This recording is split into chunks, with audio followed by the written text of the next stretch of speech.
عليكم، مرحبا بكم معايا في قناتي ولادي الهام. نتمنى باش تكونوا بخير وعلى خير وصحتكم لاباس. اليوم جيت نبارطاجي معكم واحد الافكار للغداء او العشاء صيفيين وساهلين ماهلين. غادي نحتاجوا 3 البصلات بحجم كبير، يكونوا من الاحسن ديك البصله البيضاء. شنفتها على هذا الشكل، ضفت عليها زيت الزيتون جهز ديال 4 كاس. غادي نضيف على هذا الشكل، ضفتو ديجا غير وريتكم.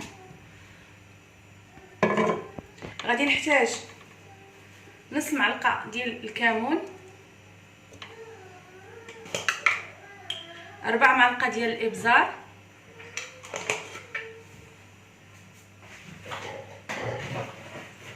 والملح حسب الذوق. غادي نحتاج كذلك مرقز او صوصيص اللحم، عندي 250 غرام.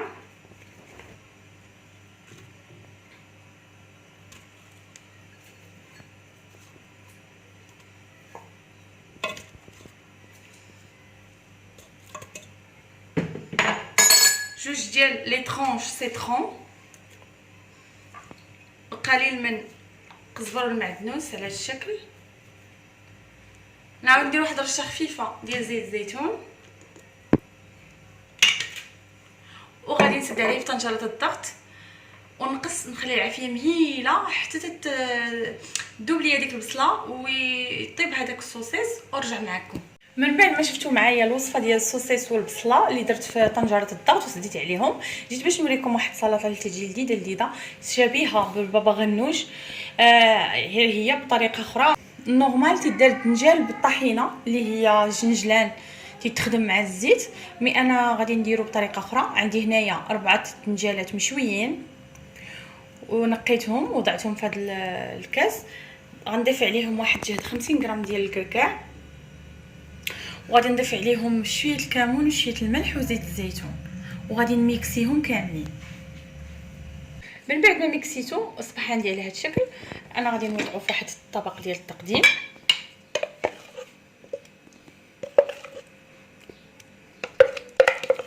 تيجي راقي ومذاقو لذيذ. وكذلك هاد السلطه او هاد المقبله تليق بزاف الناس اللي تيديروا ريجيم والناس اللي متبعين اللي عندهم مشكله الكوليسترول. هاد السلطات تساعدوا على انخفاض معدل الكوليسترول في الدم. تنديروا التقديم على هذا الشكل بحال السلطات اللبنانيه او الشرقيه كيف ما قلت لكم، بحال الكونسيبت ديال بابا غنوج هي بطريقتي. غادي نديروا شويه ديال زيت الزيتون في الوسط، وكذلك غادي نزوقها بالقليل من الكركاع.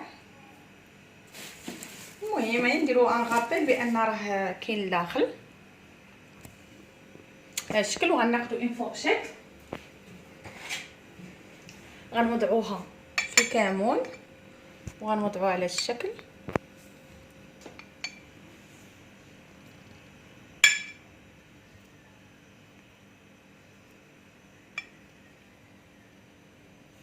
ها تنقادو الحمص. مهم هكا تيجي المقبله ديال الدنجال مشوي والكركاع.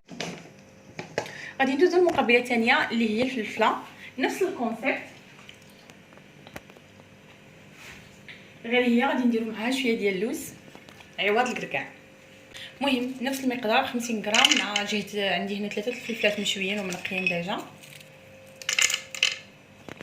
غندير شويه ديال البابريكا. ديال البابريكا تنستعمل راس المعلقه. بالنسبه لهاد البابريكا هذه مازال ما دازش من يعني النت، يعني الفلفله اللي تنسميوها منيوره كارمه مطحونه النت، يعني ما دايزاش من ديك اللوزين ودايزه من داكشي ديال تيخلطوها بالزيت وبواحد المواد كيميائيه اللي هي التحميره اللي تنعرفوا النورمال.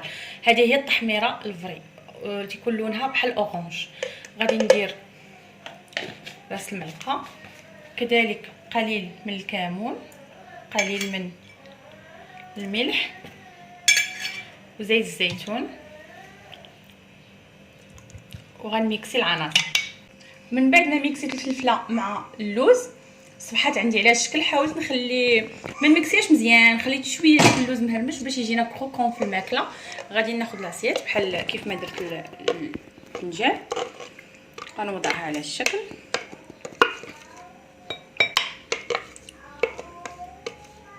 هادو مقبلات يجيو راقيين الا كانوا جايين عندكم الضياف وساهلين.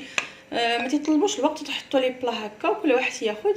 تمشيو في لي بيفي وكذلك تمشيو في لي توست اللي بغا يدير دي ساندويتش بيكنيك. صافي من بعد ما درت هكا كذلك نفس الطريقه غادي ندير واحد القليل من زيت الزيتون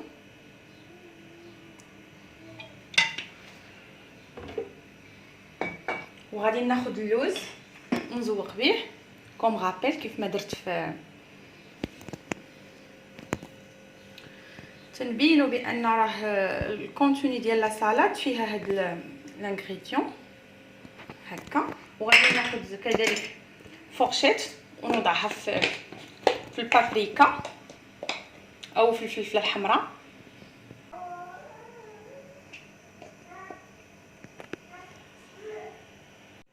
على هذا الشكل تجي المقبله الثانيه ديالنا اللي هي الفلفله باللوز وزيت الزيتون. تجي لذيذه ورائعه، نتمنى تجربوها. خليكم معايا تشوفوا المقبله الثالثه. المقبله الثالثه تكون عباره على سلطه تتكون من قليل من اللوبيا خضراء مسلوقه، شويه ديال المايز وكذلك بطاطا صغيره. غادي نضيفوا عليها لاصوص. انا غادي ندير فيها صوص فينيغريت، غنحتاج فيها كمون وملحه.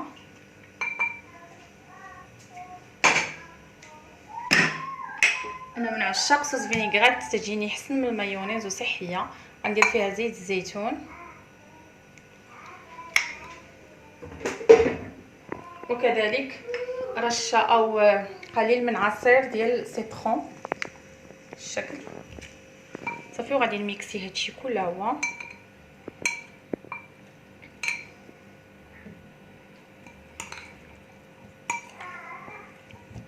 تيجي هاد الميلونج لذيذ.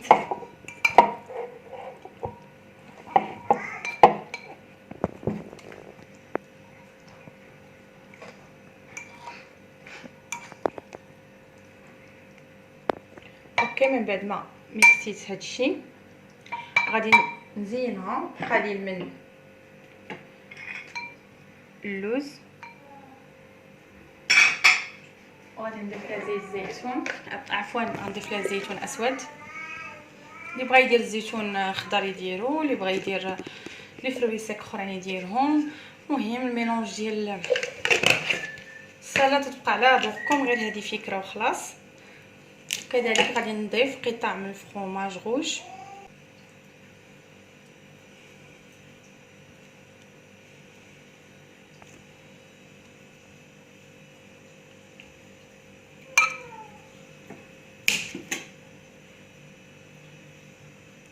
وبهذا الشكل هذا تتكون عندنا المقبله الثالثه اللي على شكل سلطه. دابا غتشوفوا كيفاش جا الطبق اللي درت معكم في الاول ديال السوسيس، وتشوفوا الاطباق النهائيه كامله. تنتمنى باش تجربوهم لانهم تيكونوا غداء متكامل او عشاء متكامل. خليكم معايا. المهم هذا هو الطبق الرئيسي اللي درت معكم في الاول. هذاك الشيء اللي تتشوفوا ديك المريقه راه غير اللي دامت السوسيس مع داك زيت الزيتون اللي درت. ما ضفتش ولا قطره الماء، ما ضفتهاش. سديت عليه في طنجره الضغط، جه ديال ربع ساعه، عاودت حليت حتى وصلت للنتيجه اللي بغيت. صافي وحطيته. تنتمنى باش يعجبكم هاد الاطباق اللي درت معكم اليوم ديال المقبلات اللي فيهم السلطه وكذلك فيهم الفلفله باللوز والدنجال مشوي بالكركاع والفلفله. نسيت ما قلت لكمش واش ما عرفتش واش قلت لكم ولا لا بانها حتى هي مشويه نفس الكونسيبت ديال الدنجال. وكذلك البلا الرئيسي اللي بالبصيله مع صوصيس ديال اللحم او مرقاز. الى عجبكم الفيديو ديروا لايك وتابوناو في لاشين، وما تنسوش تبارطاجيو مع صحابكم وحبابكم، وكذلك تخليو لي دي كومونتير باش نعرف ارائكم. دمتم في رعايه الله وحفظه. نتلاقاو في نوت فيديو.